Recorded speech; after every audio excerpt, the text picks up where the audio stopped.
She was so nice and so open-hearted and generous that these monsters took advantage of that. A brutal killing. There was blood spattered all over the walls, floor, bed, everywhere. Identifying her body was one of the most difficult things that I've had to do in my life. A dark mystery with multiple suspects. He was stalking her. He would not leave her alone. He was constantly calling her. You have another woman involved, maybe seeking revenge. He was an absolute animal who now, I hope, burns in the hottest part of hell. The truth will be revealed. You know, he kind of had a smile on his face, and he called it the perfect murder. Every day in North America, dozens of people are murdered. The key to solving the toughest of these homicides lies in the final 24 hours of the victim's life. To crack the case, detectives must reconstruct that critical timeline. The minutes and hours containing evidence that can help unlock the mystery and catch the killer.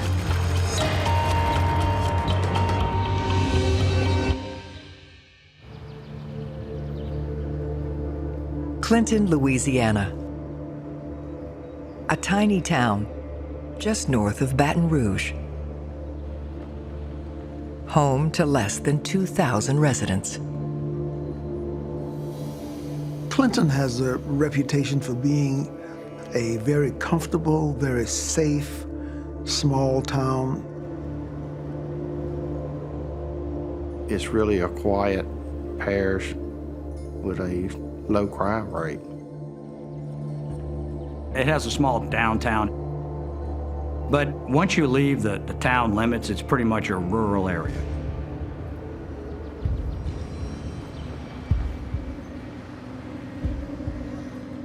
On the morning of June 26, a woman co-workers called and asked that we go check on her.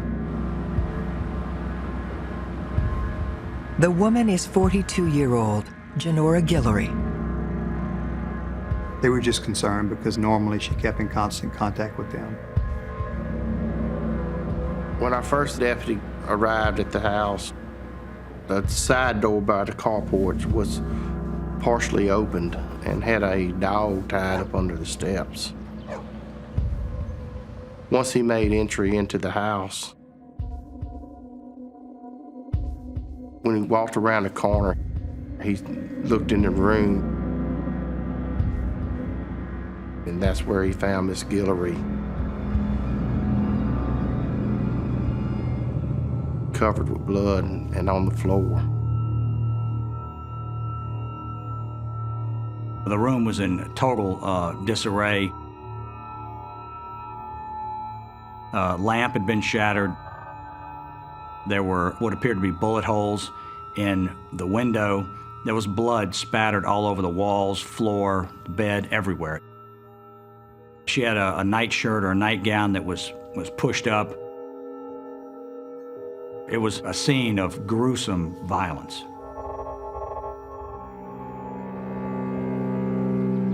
The job of finding Janora's killer falls to sheriff's investigator, Don McKee. This case was really my first homicide to work, and the scene was really bad. Miss Gillery died from the beating. She had also been shot several times, and she had also been stabbed several times. You just have to do your job and try to put it to the side. His first task is to notify Janora's family. Disbelief was my reaction when I heard. When we arrived, we had to face the crime scene.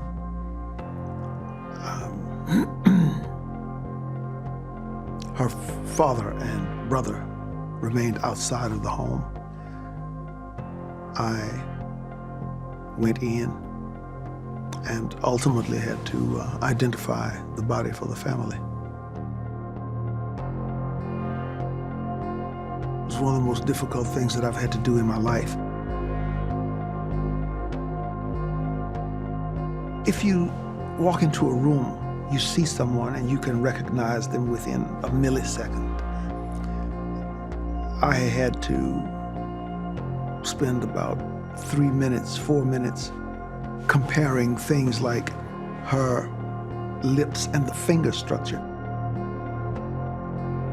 And by taking little bits and pieces like that, only then could I make a definite identification. Janora was a very intelligent, very attractive woman, very, very full of life. She was an administrator for a major insurance company. She worked very hard, enjoyed living in the country, and she remained true to those country roots all of her life.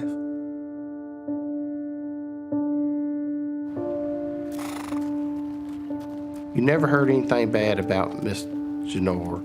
What we learned is she would help anyone that needed help and do whatever she could for people, and she was just a caring person. She just couldn't say no to human or animal.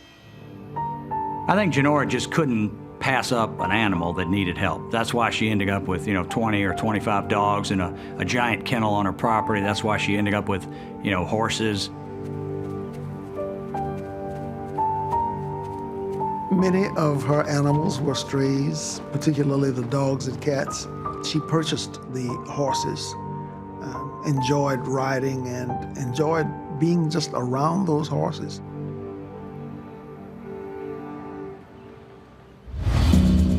In order to find the killer, Detective McKee begins the difficult task of reconstructing the last 24 hours of Janora Gillery's life. When you're building timelines, you have a very open mind. A timeline can be filled in by almost any kind of information. You don't know how far back you have to go until you find somebody to fill the puzzle in. The only timeline we had was when she left work early that Friday to come home. Her co-worker advised us that she did leave early that Friday. It was shortly after noon. The autopsy shows that the homicide could have happened anywhere from noon on Saturday to noon on Sunday. With a wide window of time for her murder, Detective McKee looks to the scene for clues that may lead him to the killer. There's blood by the drawer where the knives were. There's blood on the counter. I think at one time she tried to get a knife or something to defend herself with. The pattern from the side door showed spots of blood to where she ran towards the front door. There was keys in the front door. It was a deadbolt lock. There was blood on them keys that indicated she was trying to get out of that door, that she was trying to run away. Her phone was knocked off the hook. There was blood on the wall there. Despite the violence, there is no physical or forensic evidence pointing to a potential suspect. There was a gun involved, there was a knife, and some type of blunt object. And none of those were found on the scene, so the perpetrator took them away with them. The fact that no murder weapons were left on the scene means that the perpetrator at least had the presence of mind to try and cover their tracks. There was no forced entry, so she had to open the door. The dog was tied up, and we learned real quick that that would have never happened with Miss Gillery. It appeared that someone had secured that dog while they made entry into the house. The indications that we got was basically that she was killed by someone she knew.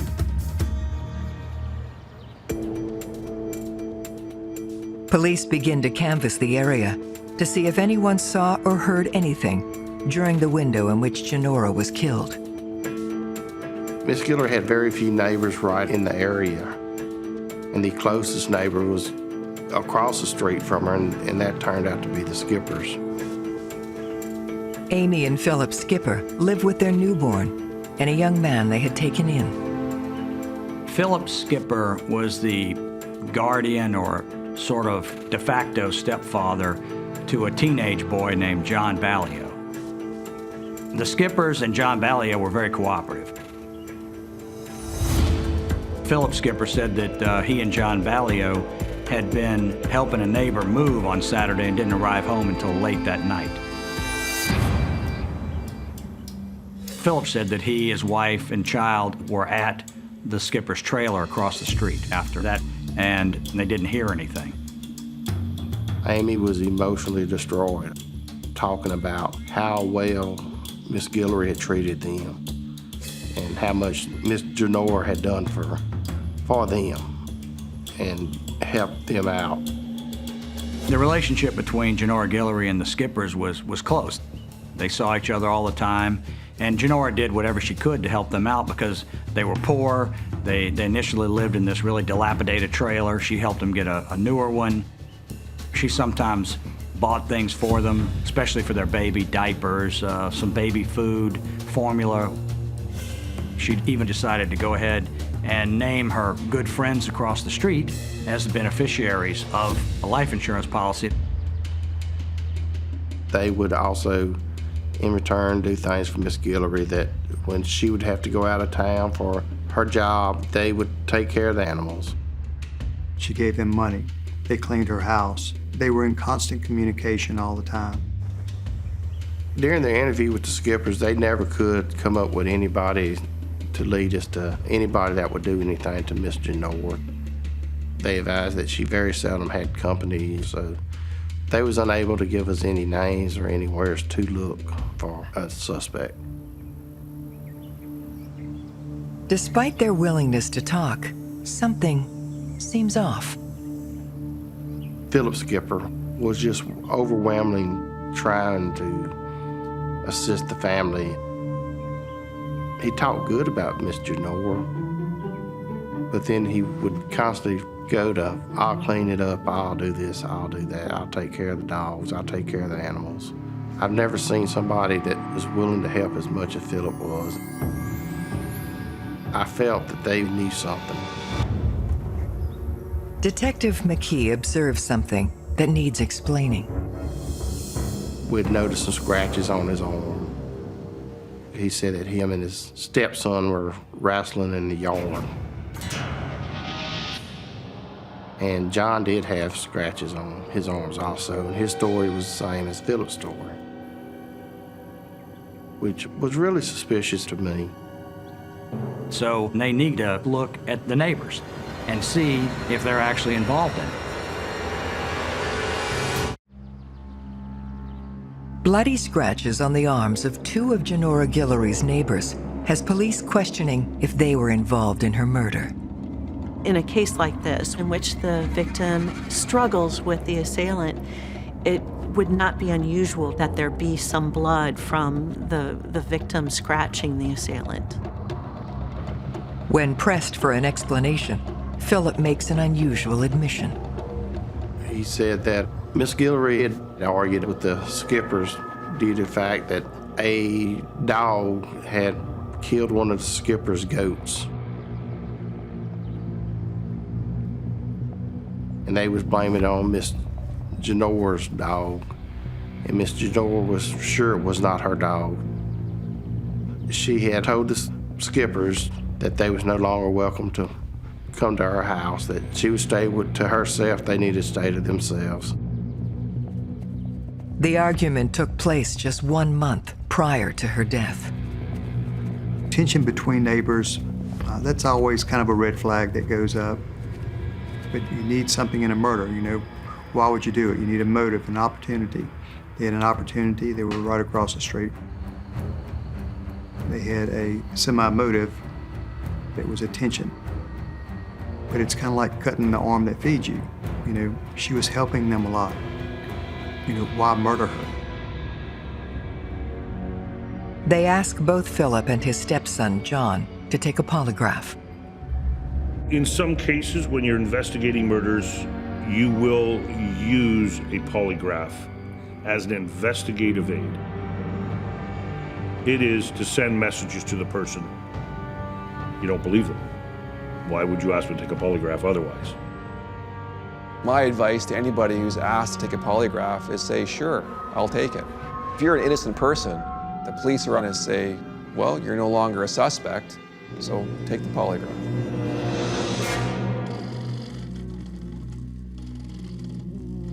Both Philip and John Ballio had no problem with taking a polygraph. The questions related to the case were, did you kill Miss Janora Gillery?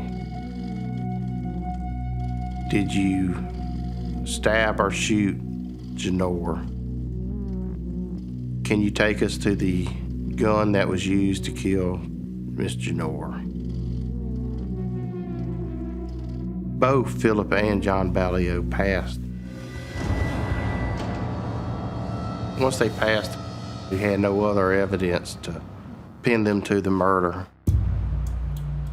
Detectives need to find who Janora might have been in contact with in her last 24 hours. Her co-workers provide the name of a recent boyfriend, Tommy Alexander. Basically, they met through horses. Janora owned horses, Tommy Alexander owned horses. They met at the feed store in the nearby town. They started dating. They dated a little while.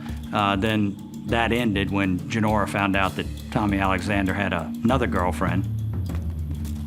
That opens up all kind of possibilities. I mean, you have another woman involved. Maybe Tommy would be mad about something. Maybe the other woman would be seeking revenge.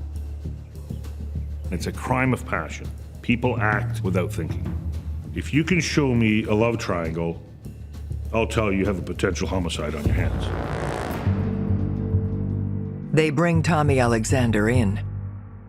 Tommy, when talking to him, he was calm. He was saddened by Miss Janora's death. He was saying how good of a person she was, just like everybody else we had talking to had said. They question him about his most recent interaction with Janora. Tommy Alexander told the detectives that he had spoken to Janora on Wednesday. They had seen each other. One was transferring horses to another. There were some papers to sign. So that was the last time he spoke to her, was on Friday. Police must confirm his whereabouts during the time in which Janora was killed. He had an alibi. He said he had been home all weekend with his girlfriend, which turned out to be true. She backed him up on that story. They were able to eliminate him in the investigation as a possible suspect. He was really upset. Nothing to raise an eyebrow to think that he was involved in the homicide. Based on his story and the lack of evidence we had, we really had to start looking other places.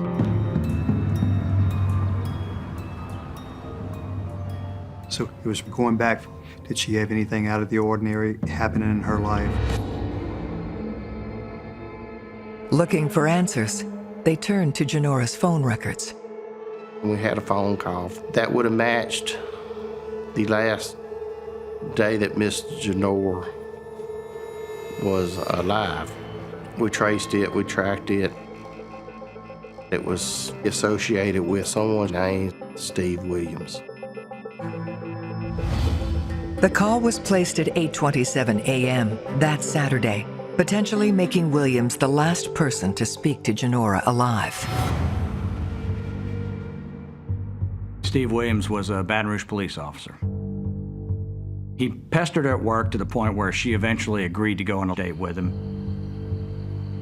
When she got back, she told her coworkers that she never wanted to see him again. She said he was too free with his hands. He kept grabbing her and touching her, and she didn't really want to see him anymore. At the time all this was going on, Steve Williams was actually married. He and his wife had a child, but apparently that didn't stop his romantic pursuits in other areas. Janora's friends say he was relentless. We were told that Steve Williams basically was stalking her, was real aggressive towards Miss Janora. Steve had been coming to her work in Baton Rouge and had actually made everybody in the building feel uncomfortable about the way he would show up to meet Janora when she would get off from work, show up at lunchtime. He was really aggressive towards Janora, trying to get her into a relationship with him.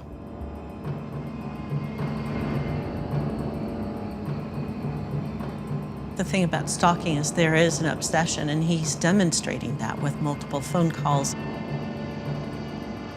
showing up just unexpectedly.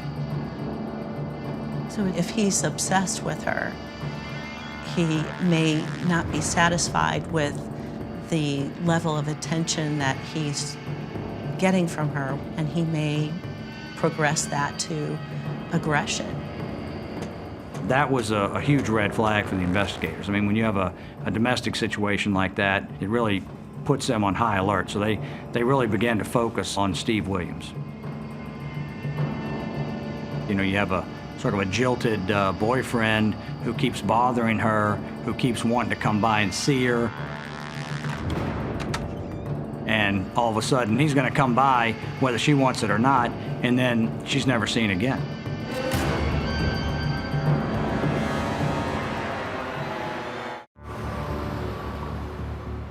Baton Rouge police officer Steve Williams, who once dated homicide victim Janora Gillery, is now the lead suspect in her murder. Police officers don't like investigating other police officers. It's something you want to shy away from. You know, they don't like to think that another cop would be involved in some kind of criminal activity. But cops generally have a very intimate knowledge of, you know, law enforcement and how crimes are committed. So a police officer can be a more wary suspect because you would presume that he or she knows what not to do, what evidence to make sure it doesn't get left. So they make sort of dangerous criminals. They're so knowledgeable about the investigative process itself. His potential involvement comes down to the call he made to her the day she died. When the detectives questioned Steve Williams, you know, of course, he denied having anything to do with Janora's death. He said that they were friends, and he resented the fact that he was characterized as sort of a stalker. He said that he did call her a few times a week, but, you know, just to do some friendly chit-chatting. They narrow in on the one call they're interested in. Steve admitted to calling her Saturday.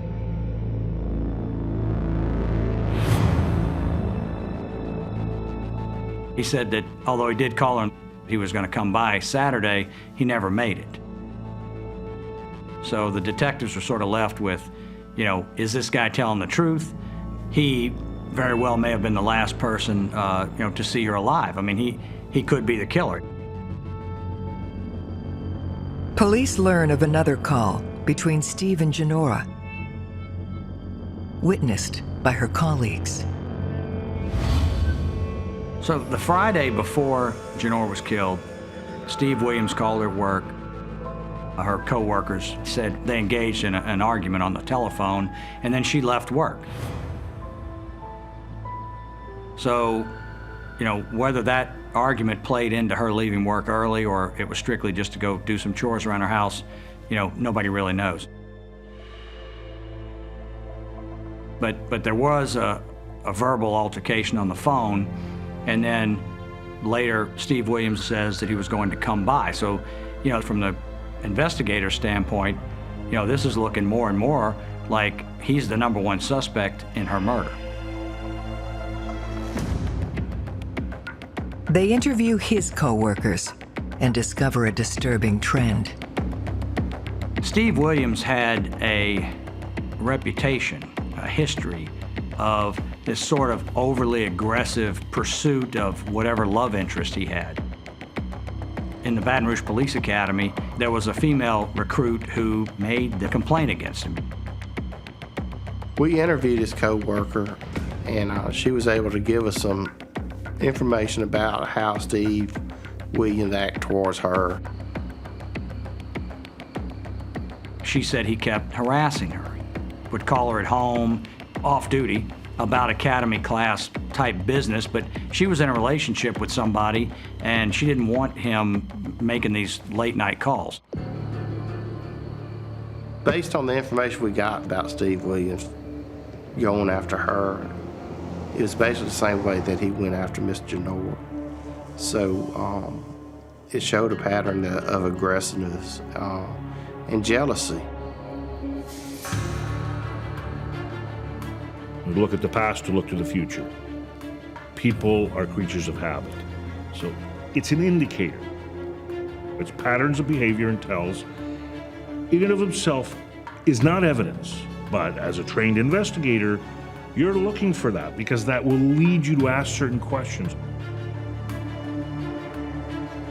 So he had a reputation for this kind of behavior. And of course the police have to look at this and say, well, this time they could go even a step further. Did he kill her?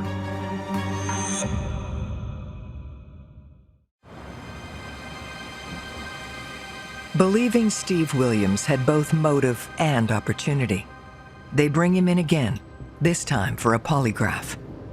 Anytime you investigate a police officer, you got to be careful because you don't know their state of mind. You're telling this man that his career as a police officer is about to come to an end because he's suspected in a murder. He didn't do good on the polygraph. His results indicated that he was lying about one or more things in his answers. And that's when he advised us that he was not going to talk to us anymore without a lawyer. So we obtained a search warrant and went to his residence. We actually seized his police car and had it towed to the crime lab for processing. What we was hoping to find was a murder weapon or some bloody clothes or any other type of evidence that might help us in the investigation.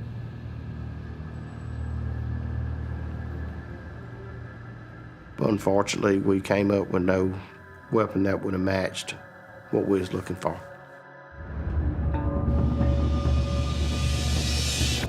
A drop of Janora Gillery's blood in Steve Williams's car or house would have convicted him. I mean, there's really no other excuse for that. I really thought that Steve Williams was the man I was after.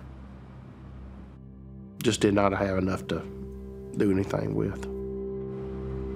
All you have is odd circumstances, him making a phone call, leaving a message, him sort of harassing her at work, but you know, none of that's a crime and they couldn't charge him. That's really when the case came to a complete stop. We just had nowhere else we could follow up to. Not every homicide case can be solved or will be solved. We have to be realistic. You do as much as you can to the best of your ability. You will get frustrated. In this case, they talked to the co-workers, they talked to the neighbors, they talked to everybody that they could find, but they didn't have any physical evidence or a real motive. I was getting aggravated because I wanted to solve it, and I done told Mr. Gillery that we was gonna solve it. And there's nothing I could tell the family, except for we're working on it. We're waiting for a break.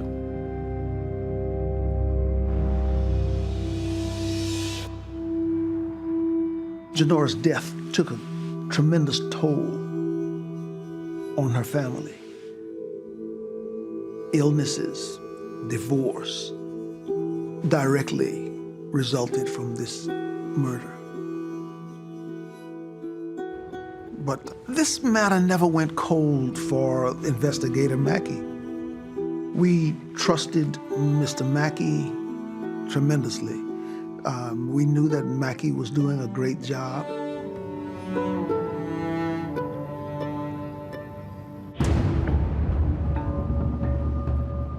Over a year after Janora's death, police receive a call that sets the investigation back into motion. The detectives got a tip from another jurisdiction. They went over to interview this alleged witness, a guy named Donnie Fisher. Initially, what indicated to the police officers that Donnie Fisher may know something about a homicide in East Feliciana Parish. He had given some details of the murder. I knew exactly what murder he was talking about. When interviewing Donnie, he at first didn't want to cooperate. What I done was I laid pictures of the crime scene and got on to him and said, this woman did not deserve this. She was a good woman. After I showed him that, he told us what was told to him. He was friends with Philip Skipper and John Ballio. Fisher says Janora's neighbors took him to her house after the murder. Donnie Fisher told us that Miss Janora's family paid them to clean up the house. Philip Skipper told me, what would I think if I killed Gillery? And I kind of took it as a joke at first. And what did he tell you? You know, he kind of had a smile on his face, and you know, I knew. He didn't have to just come out and say it. I knew in my mind. He called it the perfect murder. And then he said that John Ballio had taken him into the house and told him step by step how they killed Miss G. When he was taken to the house, what was he saying? He was saying where the blood was. He was telling me everything. If Fisher is telling the truth, this means Skipper and Ballio lied about where they were the night she died. Fisher started giving details of the murder that he would not have knowledge of. And one of them held the dog back, knocked on the door, hit her with a baseball bat, knocked the teeth out, cut her up, shot her in the head. Donnie Fisher implicated Philip Skipper, Johnny Hoyt, Lisa Hoyt, and John Ballio.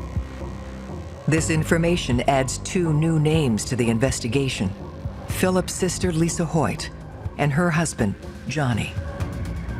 That's the first time we heard of Johnny Hoyt's name was when we interviewed Donnie Fisher. Johnny Hoyt was kind of a stocky guy. He was kind of a bigger built, muscular type guy. So you have this little tight group of people here, and the statement from Donnie Fisher implicated them all in the murder. Donnie continues, telling police of Philip's admissions. Did he say who cut? He didn't say, he just said we. Did he say who shot? He just said we. It was a gang. It's not, they're like one people, okay? He says it's a thrill. That's what he told me. It was a thrill. He says it's the best feeling he'll ever have. The story that he told, it was no doubt in my mind that we was going after the right people this time.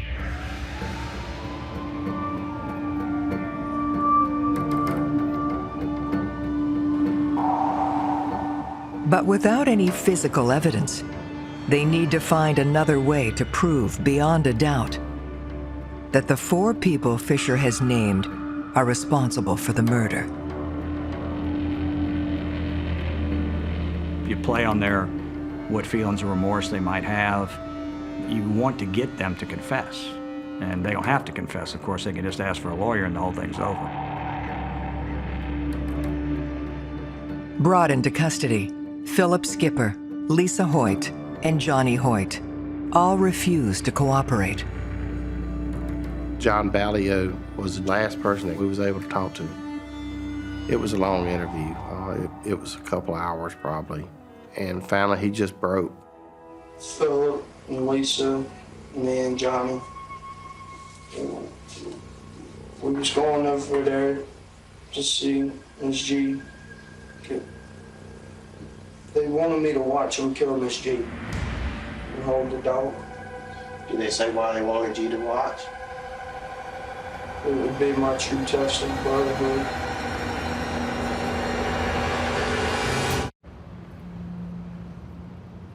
A year after the murder of Janora Gillery, police have damning testimony from a 15-year-old who was witness to the crime. John Ballio basically told us it was part of my initiation to get into the brotherhood, was to go and participate and watch them kill Miss G. The brotherhood was a white supremacist group. It was a hate group, is what it was. And the initials for the brotherhood was GFBD. God forgives, the brotherhood doesn't. And, you know, as with all gangs, they're created to intimidate, to scare people. All right, what happens? When we got there, Lisa walked up to the door and knocked on it and told Miss G that she needed some money to get the baby some diapers. And when she did that, Johnny punched Miss G. The first time she got stabbed, Lisa stabbed her. And then Johnny stabbed her, and Philip. They all took turns. When did they shoot her? Before they stabbed her or after they stabbed her? Before they stabbed her, they was making me watch, saying that it would show if I was a true brother or not, or whether or not I could keep my mouth shut. Ballio explains this wasn't the only motivation. He said Miss Gillery had a life insurance policy that was signed over to Philip Skipper and Amy Skipper. The growing fight over the goat and the dog incident made Philip Skipper realize she's going to change the beneficiary on that policy or just outright cancel it, and we need to get over there and kill her so that we benefit from that policy. Two people who live in a trailer out in the middle of the woods, $25,000 was pretty significant. I think race and money played kind of equal parts. If Janora Gillery had been a white woman, I doubt they would have killed her. I think John finally broke because he did feel bad about what happened. I think he realized what he had done was wrong. I thought it was pretty sick myself. I was crying, but I was also just trying to shut up so they wouldn't get worried about me telling on them. Because they said if I ever said anything, they'd kill me.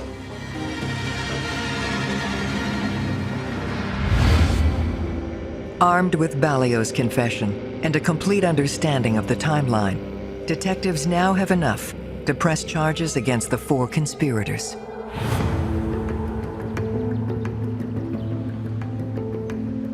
Miss Gillery left work that Friday to come home. Saturday, Philip Skipper, Lisa, and Johnny Hoyt, they had been popping pills, drinking all day long. They determined that they wanted to go over there and initiate John Ballio into the brotherhood. Midnight, 1 o'clock, they all go over there. Lisa knocked on the door.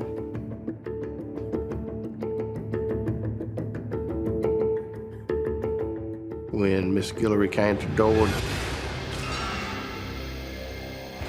Johnny Hoyt punched her.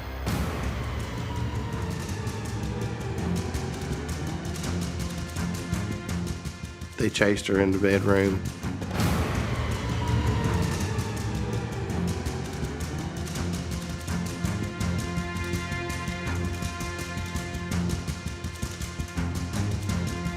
that's when they took turns shooting her, stabbing her, and then beating her with the bat.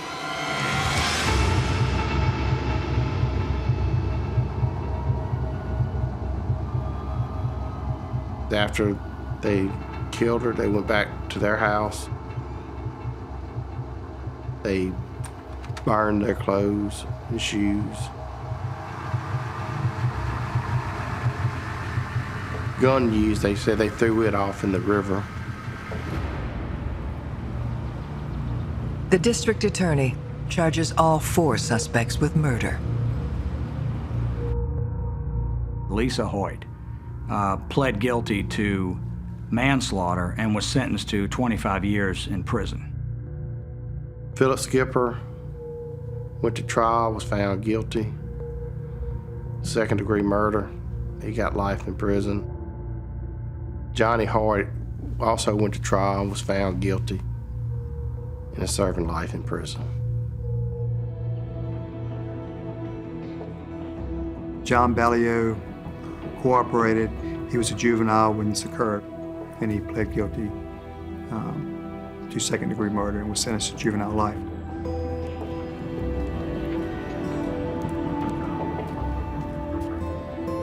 Janora was so nice and so open-hearted and generous that these monsters took advantage of that.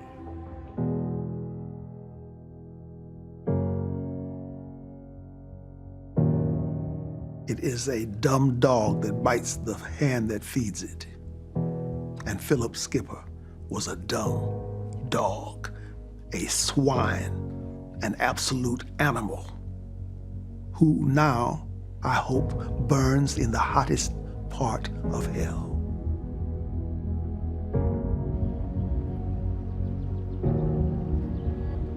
I feel a lot better now in this case that we've done our best. The DA done his job, and we got justice for the family. And I feel that the family's happy, so if they're happy, I'm happy. We work for their families. I just want to make them sleep better at night. You know, they need to put this behind them. And I would not want us to forget the life, the lively, happy, smiling, beautiful person that Janora was.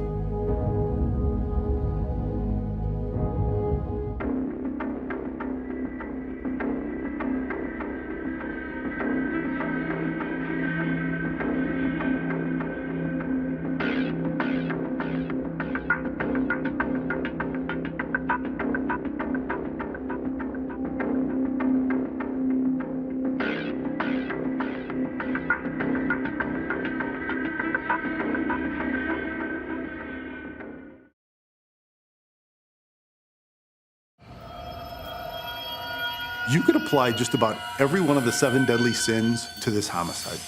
Greed, lust, envy, anger.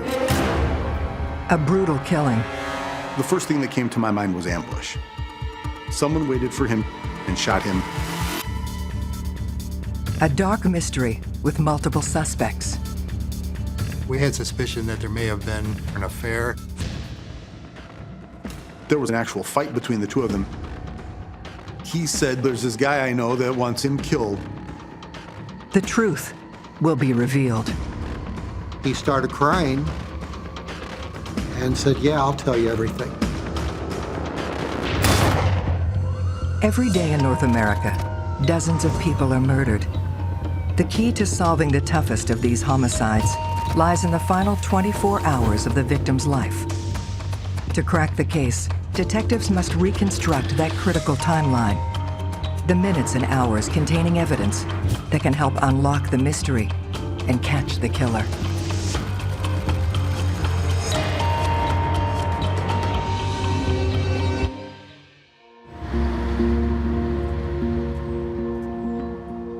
Maryville, Indiana, a thriving community just southeast of Chicago. We have a little bit of everything. We have a large residential area. We have a large business district. It's one of the largest towns in the state of Indiana. On average, we're usually in the single digits for homicides.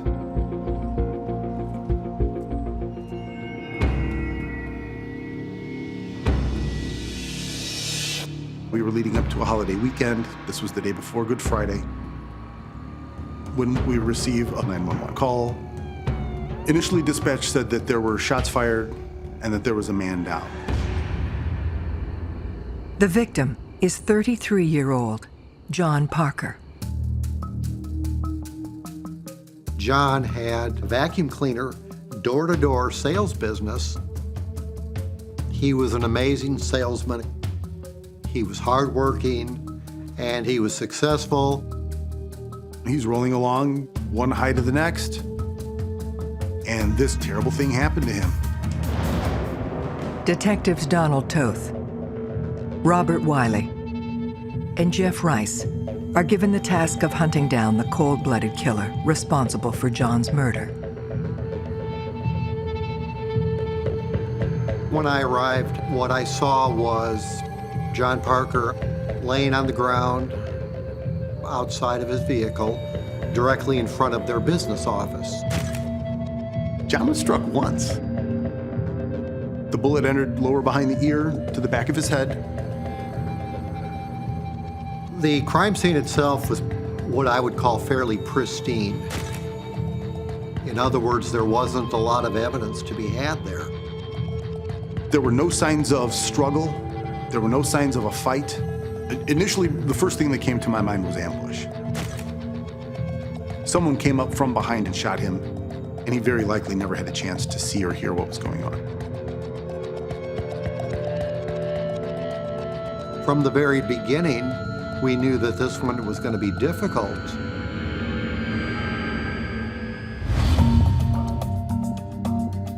Detectives turn their attention to reconstructing the last 24 hours of John Parker's life. The timeline of the victim, where they were and what they were doing, is crucial to any good investigation. And when we look at the people involved, be they suspects or witnesses, finding where they are when this occurred is very important. The only witnesses that we located when we got there were Ben Love, the office manager, and Judy Parker. Judy was crying. She was obviously upset, which we understood as the wife of the deceased. She said that that night, probably at 6:30 or 7 o'clock, John and Judy had gone out to dinner at a local restaurant.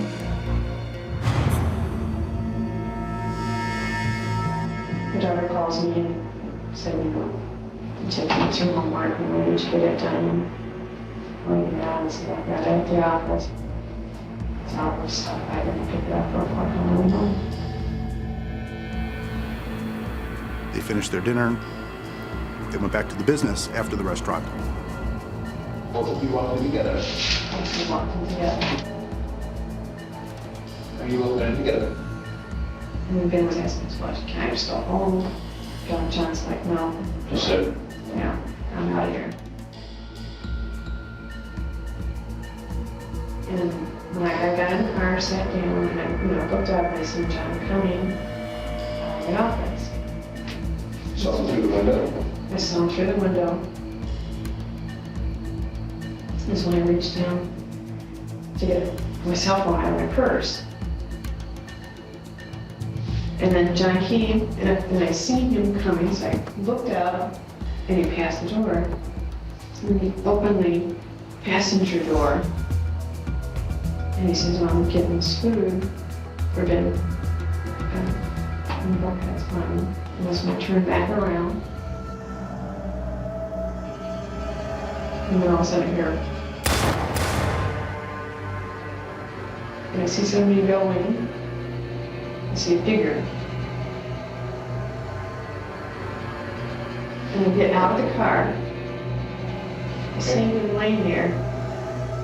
And I stood there for a second and I went to John, touched him, said, John, you want me back in the office? And I opened the door and I go, Ben. I go, Ben, call the police now. Call the police. Judy really gave us nothing other than this mystery man dressed in dark clothing that she only caught a glimpse of. Generic? Yes. But that's your starting point. They shift their focus to the office manager. When we talked to Ben, Ben's emotional state was that of just being completely stunned. Ben said that when John left, he went to the bathroom, and then when he came out of the bathroom, Judy was inside the business and said that John had been shot. He said that from the bathroom, he didn't hear any sounds. And since he was in the bathroom the whole time, there was nothing Ben could give us. Although Judy and Ben are unable to provide anything concrete, police still manage to develop a theory. His Rolex watch and his big gold ring were on his hand. No one went after Judy's purse. Also, it's our industrial area, and it is somewhat secluded. The opportunity to rob somebody is nil.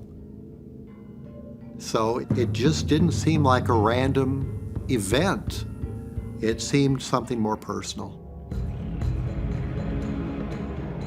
And we asked Judy if there was any enemies. Who do you think would have done this?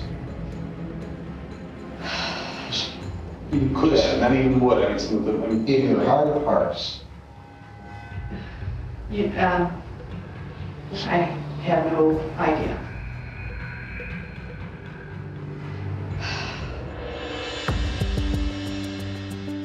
One of the first steps was to do our victimology on John. We wanted to see who he was, what he was about. John made his first million when he was in Michigan, before he was 35 years old. He was able to build this vacuum cleaner franchise into considerable wealth. And it shows his work ethic and his drive. He knew what he wanted, and he knew where he wanted to be in life. Judy worked for John in Michigan. John fell for her right after meeting her. He was just smitten. Judy had 2 children from a previous marriage, Christina Hicks and Danny Hicks. I believe Christina was 16 or 17, and Danny was about 15 years old. John had picked up the family and moved them down here and renamed the company J&J Industries to be John and Judy Industries. When investigators are looking into a businessman that was murdered in front of the business, obviously you want to get a little bit of insight on how he conducted business. Did he have a bad business deal? Did he owe someone money? Here we have a victim who, from a relatively young age, became a multimillionaire. To move that fast in his business, he likely stepped on a lot of people. And whether that fits into the motive for the death, these are all items you have to look at. Since we had already talked to Judy, who was the last person with him, we wanted to talk to his brother to see what had gone on in case something had happened to spur this ambush. David was very angry and very upset when we met him. He began immediately talking about an altercation that John had had with an ex-employee about a week or so prior to the homicide. The employee's name was Quentin House, and apparently there had been a dust-up in the parking lot between John and Quentin. David told us that they started yelling at each other and there was pushing, physical grappling between the two.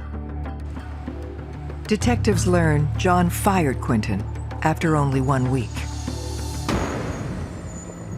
John was not an easy person to work for. and he could be difficult as a boss. He could be very demanding. He was not afraid to swing the axe. If you were not pulling your weight, John would drop you in a heartbeat. There's always a possibility that someone could have been that upset at work and that they would take it to the level where they want this person dead. It could be that Parker pissed off the wrong individual. Detectives have identified a man John Parker argued with days before his murder. Disgruntled former employee Quentin House. To have someone very early in the investigation that may have had a beef with our victim was a terrific lead. Quentin House said the employees were required to make a certain amount of sales demonstrations to get paid. But Quentin said he was required to do more demos than he was initially told. He said, you know, I worked there a week and I was supposed to get $400 and I didn't.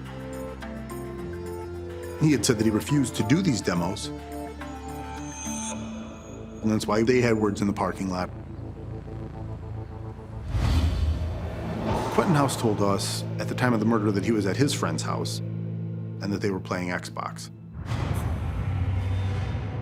He was forthcoming. He gave his friend's phone number. We definitely had to spend some time verifying his story to make sure that we had a very good picture of what happened that day. And it became evident to us that Quentin House was alibied and that we had to move on from him. Police continued the search for leads in John Parker's business affairs. We made it a point to talk to every active employee that was at J&J Parker at the time of the homicide.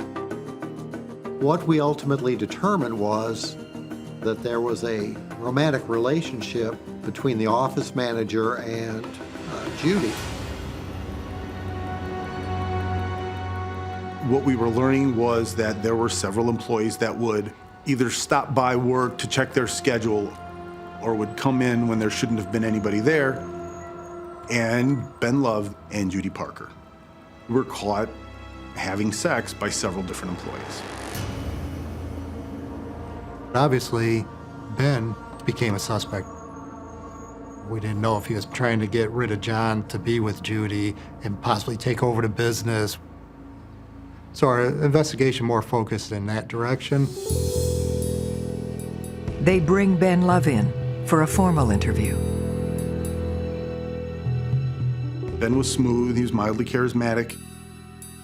Ben denied that there was any sort of romantic relationship between them. He stated that he and Judy were great friends,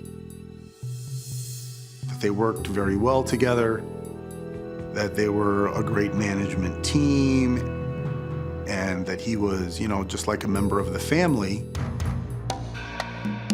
But Ben's proximity to the murder was the problem. He acknowledges that he was there. There was a great portion of that evening when he was the only one in the office. And the information that we had about what happened at that point came from Ben's mouth. So you've either got Ben as the shooter, or you have an unknown third party that approached and committed the homicide. However, if Ben wasn't involved, he may possibly know about what occurred. We had to get him to break loose with any information that he had. Under pressure, Love finally cracks and reveals an incident from a year earlier. He said that Judy and John had brought her cousin, Tim Mendoza, up from Texas. Tim had had some problems down there, and he was given the opportunity to turn his life around. Ben and Tim Mendoza became roommates. But the Parkers' act of generosity seemingly came with strings attached. Judy's daughter, Christina, had come to the apartment, and she had asked to have a private conversation with Tim. Tim went into the bedroom with her. After Christina left, Tim came out of the bedroom bewildered. He was depressed, he was sad, and he confided in Ben. He said that he was not brought to Indiana to turn his life around. Judy had used her influence on John to bring Tim up here so that Tim could kill John Parker. We've never seen anything like this. This is the stuff that they make up for TV. That's what gave us the first inkling that the family was involved. We confronted Judy with that plot.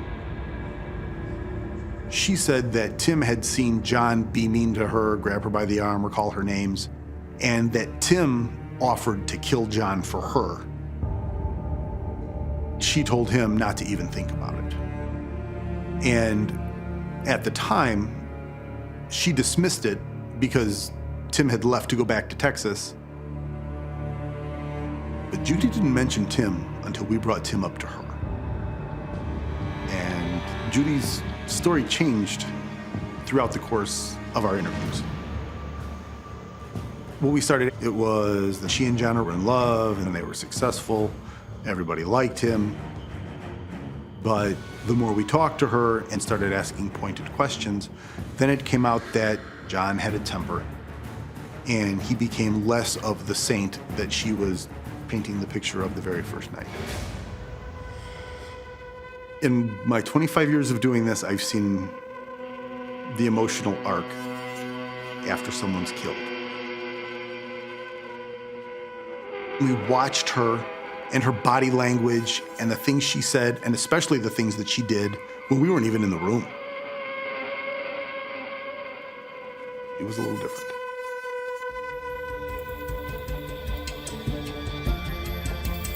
Detectives want to speak to the other family member involved in the alleged plot, Judy's daughter, Christina. But they quickly run into a problem.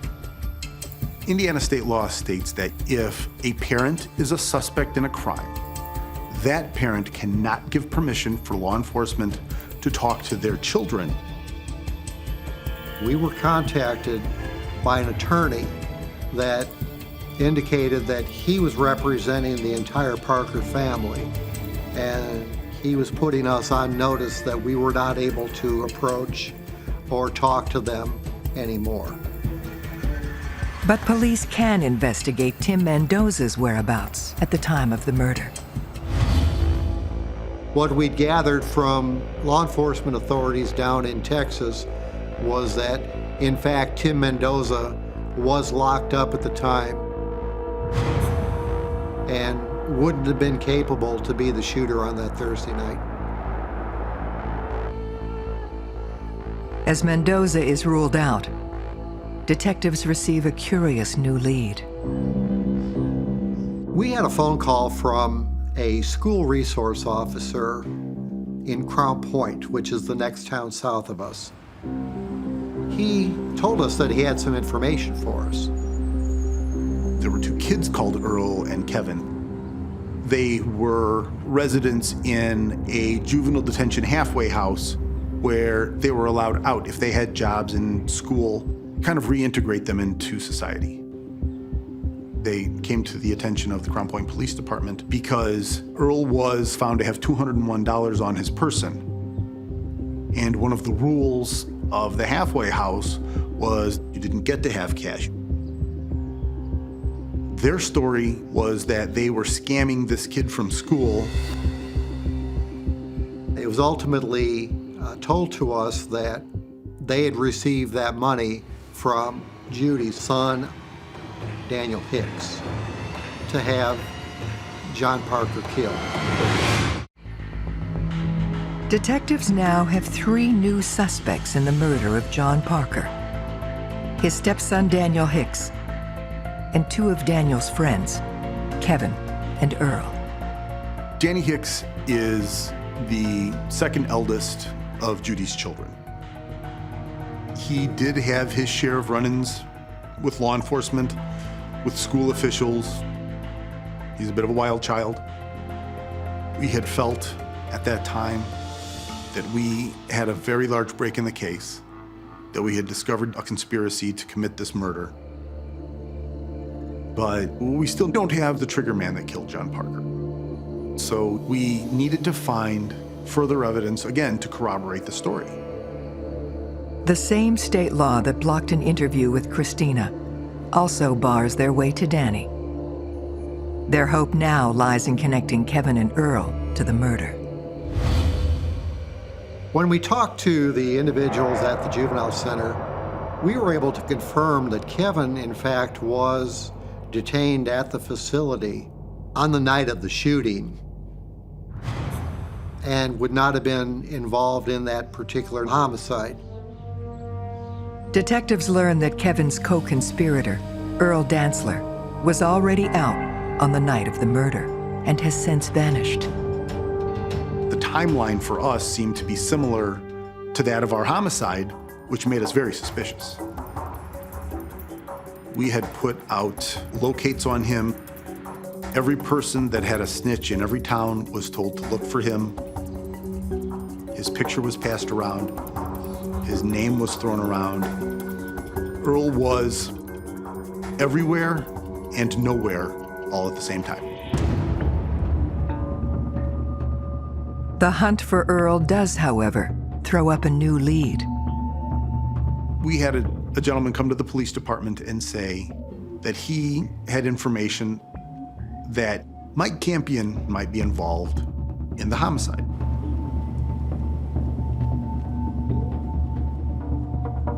Mike Campion lived in the same neighborhood that Earl Dantzler lived in. I would say that he was locally infamous.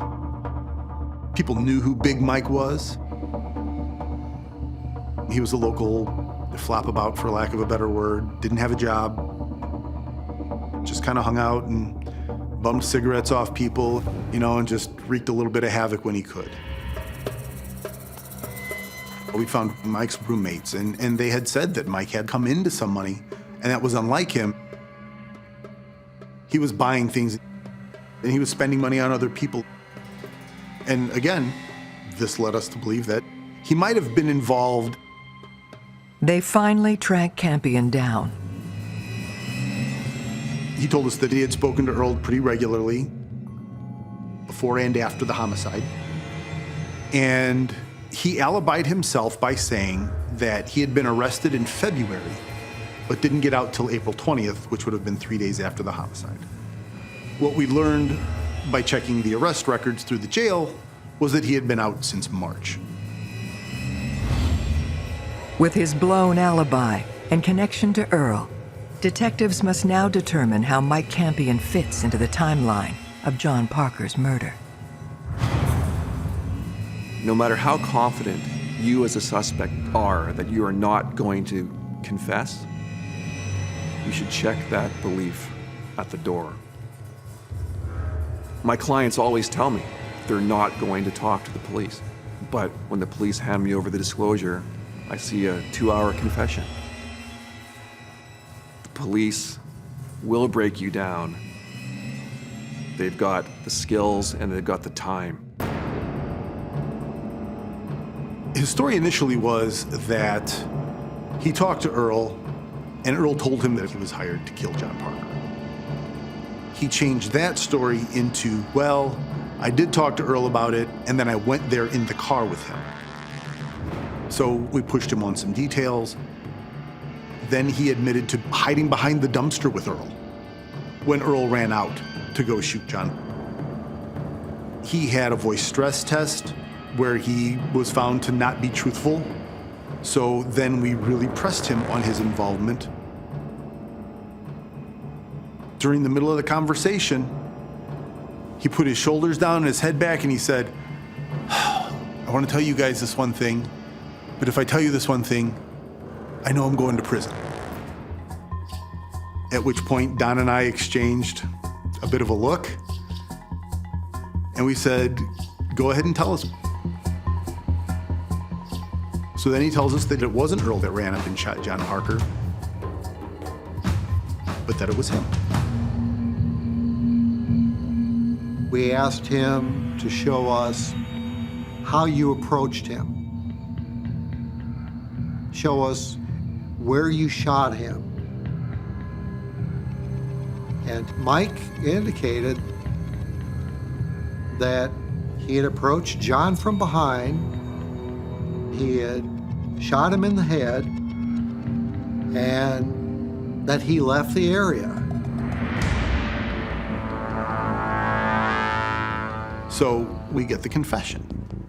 All this work, all these people that we'd looked at, and we had someone that actually admitted to being the trigger man. At that point, there's a certain amount of elation. I made the decision to detain him and incarcerate him at the Lake County Jail. But you can't just go to court with someone's confession. Anybody's statement can get thrown out at any time.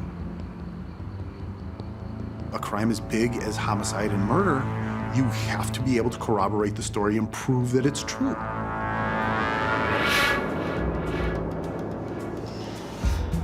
To confirm Campion's story outright, they need to speak to Earl Dantzler.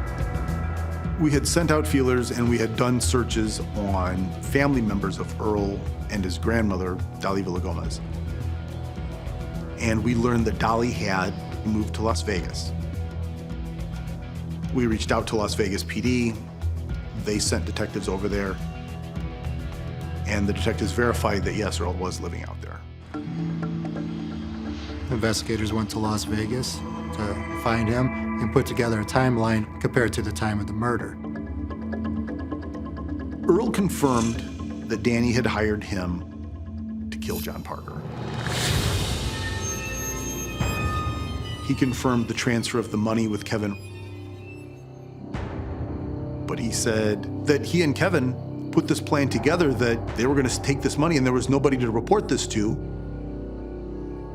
Because how do you report that somebody stole the money that you paid them to go kill somebody? They felt that it was a perfect scam.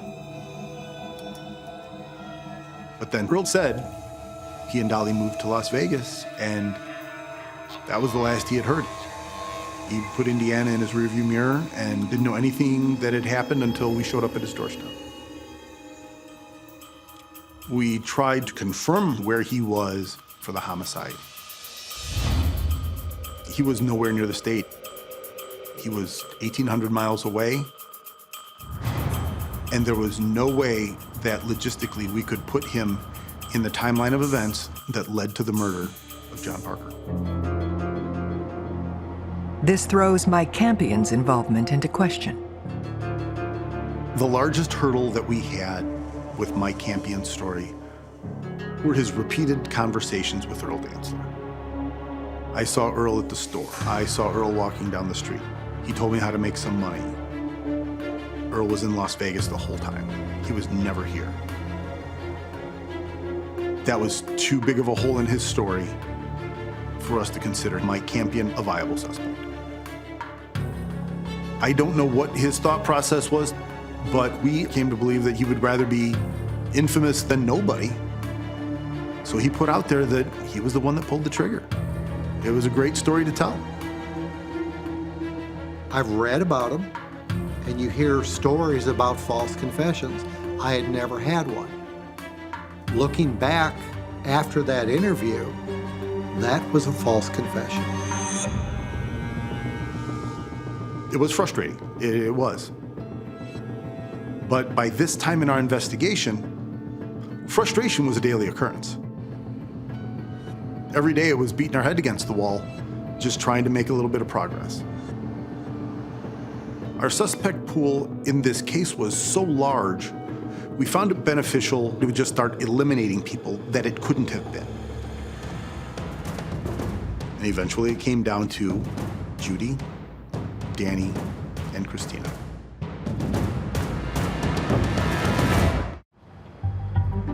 Detectives investigating the murder of John Parker are now convinced his own family are directly responsible, but have no evidence to prove it. We felt that all the pieces of the puzzle was there. There's just one piece missing. Judy Parker, Daniel Hicks, Christina Hicks. We needed someone there to feel a little bit of pressure, maybe to talk. It's very frustrating when you have information that you believe is very relevant to the point that you could solve this crime, this murder, but you're prevented from getting there through a set of circumstances. You can't go home and have sleepless nights over something like this. You have to keep thinking of a way to get around it. Keep working on the case. With Judy's lawyer blocking any interviews with the family, detectives need to find another way to place the gun in one of their hands. One of our ploys was a flyer that said we were looking for information involving a homicide that occurred in Maryville of John Parker. We must have handed out several thousand copies of this flyer. A short time later, we received information that 3 other students had actually been approached by Christina. What we learned was that Christina was soliciting people she knew to see if they had a gun to sell. What we found out, she met a school friend in a parking lot of a local restaurant and had purchased a .25 automatic pistol. And this happened about a week and a half prior to the homicide. This was a huge break for us. The prosecutor's office kept telling us, we want more. There's not quite enough. We want more. We felt that it was necessary to serve a search warrant on the house. We showed up early one morning, knocked on the door. We woke them up out of bed. Everybody was in their PJs. It was a methodical, almost grid search of the house. But we didn't find the gun. To say it was a setback, it doesn't meet that standard. We were very upset. It let all the wind out of our sails. It was frustrating to feel in our hearts with the interviews that we had and all this information surrounding Judy, Christina, and Danny that, hey, we want to charge. Leads and new information were coming in less and less frequently. We learned that Judy and Ben had moved back up to Michigan. Danny had moved out to Arizona, and Christina had gotten married and was living locally. We felt that we were so close that it could be solved, but we just needed somebody to break. You just have to keep chipping away at it, and hopefully something will break loose. In February 2006, 3 years after the murder, detectives get an unexpected break from an unlikely source. Christina's husband, Eric, had some run-ins with the law, drug-related. So we picked him up, brought him to the station. I started leading into if Christina had ever talked to him or spoke to him about the murder of her stepfather, and he said she has. He didn't know a whole lot of great detail, but I gave Eric enough information in the interview to let him know that we knew what had happened. In his mind, he thought, oh, they're all caught. They're done.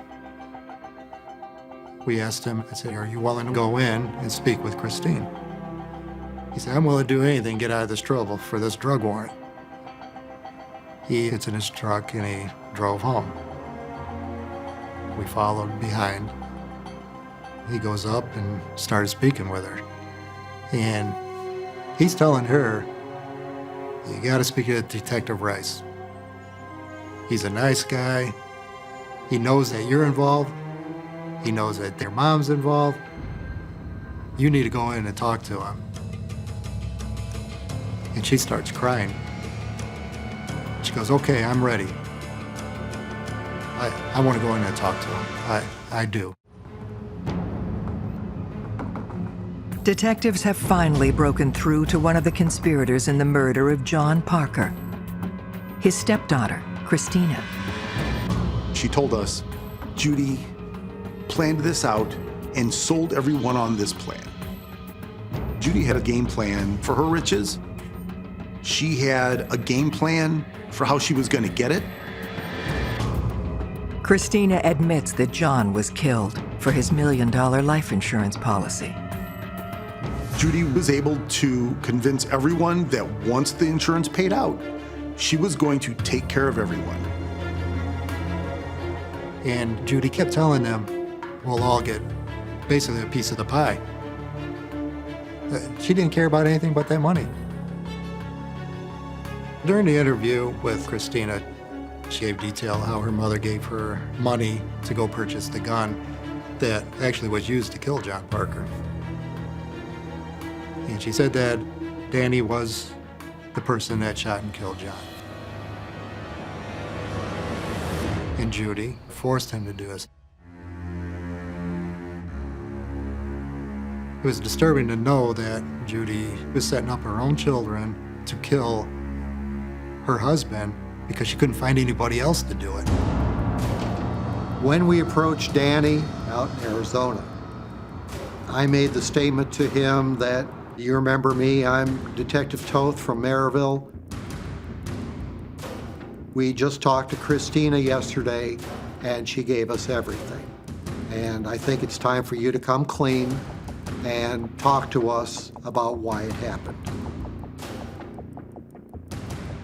And at that point in time, he started crying and said, yeah, I'll tell you everything. Danny was just overwhelmed with the stress and the emotion that he'd been holding in for all these years. And he admitted that it was him. Christina and Danny's confessions, along with a detailed timeline, give detectives a clear picture of John Parker's final hours. John spent most of the day with his brother. That night, probably at 6:30 or 7 o'clock, John and Judy had gone out to dinner. They dined at a local restaurant. Before they left the restaurant, Judy had made a phone call to home and spoke to Christina. Judy called home because Danny needed a head start. He needed to be at the business waiting for John. Christina gives Danny the keys to her car. He's not even old enough to drive. Takes her car, drives it all the way into Maryville, parks at a local business, and walks up and hides behind a dumpster. At approximately 9 to 9:15, John and Judy traveled to the office. They went in, spoke to the manager, and came out. Danny walked up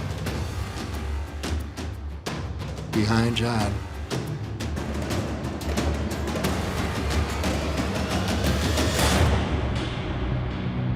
And shot him in the back of the head. You have to put a lot of blame on Judy because Judy was the adult.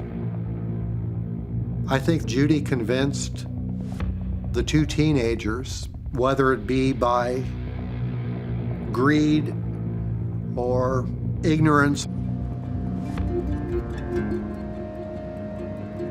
Judy Parker,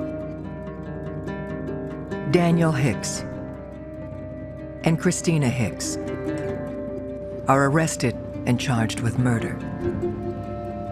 Christina got assisting of criminal charges, and she got the least sentence. Danny got sentenced to 23 years. and Judy got 33 years for orchestrating the actual homicide itself. It is a tragedy. John fell in love with this lady. He took her kids in.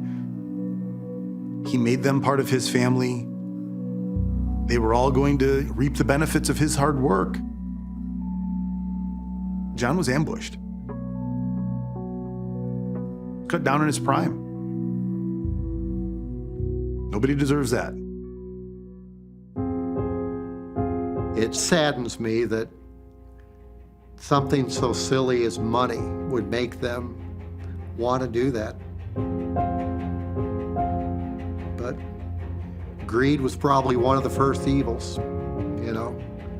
What's the Bible say? The love of money is the root of all evil. There's no doubt in my mind that she brainwashed Danny and influenced him into killing her husband. I kept thinking back and looking at that mug photo, and I'm seeing this little boy. I felt for him that his mother made him do this. She's an evil person to make her own child do something so evil.